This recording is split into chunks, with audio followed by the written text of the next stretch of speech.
A resposta que você precisa. A primeira verdade sobre a oração é entender a relação profunda entre a oração e o tempo. O livro de Eclesiastes 3 nos lembra que há um tempo e uma ocasião determinada para cada propósito debaixo do céu. Muitas vezes, ficamos impacientes, esperando que Deus atenda nossas orações no momento que desejamos. Mas o fato de Ele não responder no nosso tempo não significa que Ele não ouviu ou não respondeu. Talvez a resposta já esteja a caminho, apenas esperando o momento certo para se revelar. Daniel, um homem de grande fé, nos dá um exemplo marcante disso. Ele orou com fervor, mas sua resposta só chegou dias depois. O anjo que se apresentou a Daniel lhe explicou que, desde o dia em que ele orou, Deus havia enviado a resposta. No entanto, houve resistência no mundo espiritual. O príncipe da Pérsia tentou impedir a chegada da resposta. Isso mostra que, muitas vezes, nossa resposta está a caminho, mas há batalhas invisíveis sendo travadas para que possamos recebê-la. Isso nos lembra de que nossa fé deve ser paciente e perseverante. Imagine uma mulher que descobre que está grávida. A vida cresce dentro dela, mas o nascimento do bebê não ocorre no dia seguinte. É preciso esperar o tempo de gestação.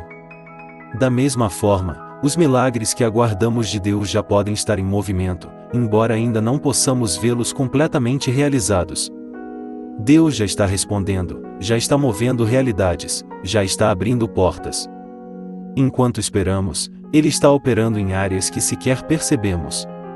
Talvez esteja curando doenças, transformando corações, abrindo portas de oportunidades ou mesmo fechando outras que não nos trariam crescimento.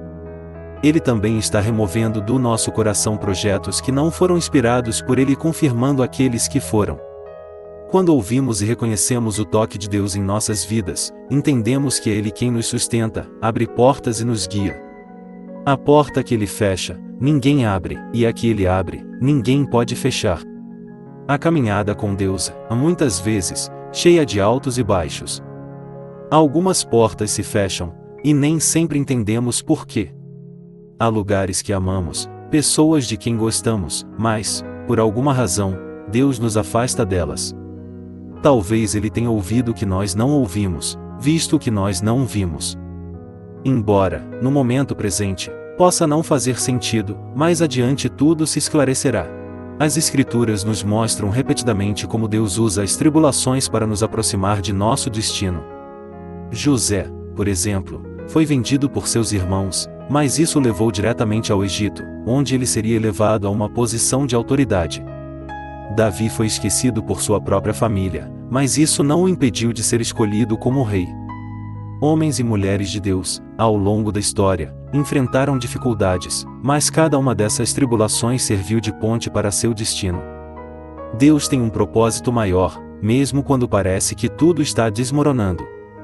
O que seria de José se não fosse vendido por seus irmãos? O que seria de Moisés, se ele não tivesse sido colocado no cesto e encontrado pela filha do faraó? Daniel não teria testemunhado o poder de Deus na cova dos leões, se não tivesse sido fiel, mesmo diante da perseguição. Jesus, mesmo sendo Deus, escolheu obedecer à vontade do Pai, e por essa obediência, toda a humanidade foi salva. As lutas que enfrentamos não são em vão. Elas moldam nosso caráter, nos fortalecem e nos fazem dependentes de Deus. Paulo disse que nossas tribulações são leves e momentâneas, mas elas produzem uma glória eterna.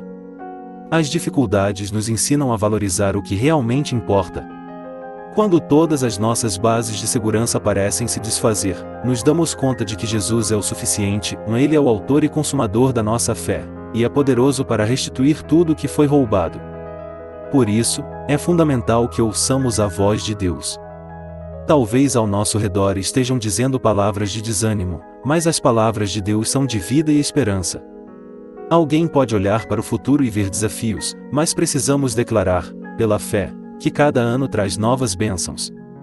Em nossa empresa, em nossa família, em cada área da nossa vida, podemos escolher acreditar que Deus tem promessas de prosperidade, de saúde, de alegria e de paz. Quando enfrentamos dificuldades financeiras, ao invés de desanimar, devemos lembrar que se Deus nos deu aquele trabalho, Ele também proverá o necessário para superarmos a crise. Em um casamento, podemos acreditar que o Deus que uniu o casal é o mesmo que os sustentará. Não devemos pensar no se, mas no quando. A fé é a antecipação do que esperamos. Precisamos tratá-la como uma certeza, e não como uma dúvida. Podemos ter a certeza de que, mesmo diante das tempestades, Deus está no controle. Ele não é um homem para mentir, nem se arrepende das promessas que fez.